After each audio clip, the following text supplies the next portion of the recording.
अस्सलामुअलैकुम सामीन। 20 ज़िलहिज्जा की तारीख़ शुरू हो चुकी है, 8 जुलाई है।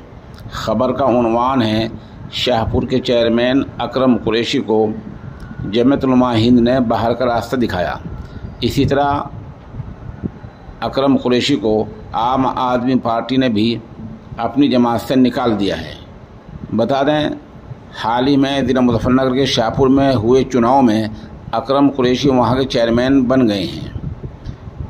उन्होंने ये इलेक्शन आम आदमी पार्टी की हिमायत से लड़ा था, लेकिन चेयरमैन बनने के बाद उनकी नज़दीकियाँ हुक्मरान जमात बीजेपी के कुछ करीब आए और हुक्मरान जमात की तस्वीर लगाकर अपने साथ में बड़े बड़े होर्डिंग शहर में लगाए।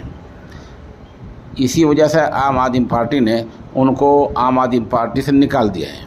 उधर जैसे कि आप इसमें देख रहे हैं, जमीयत उलमा हिंद ने बाज़ाब्ता एक लेटर जारी किया है। उसमें लिखा है कि जमीयत मुखालिफ सरगर्मियों की वजह से अकरम कुरैशी को जमीयत उलमा हिंद के ओहदे से बिल्कुल हटाया जा रहा है और उनका अब जमात से कोई ताल्लुक़ नहीं है। बता दें, अकरम कुरैशी जमीयत उलमा के शहर शाहपुर के नायब सदर के ओहदे पर फाइज थे।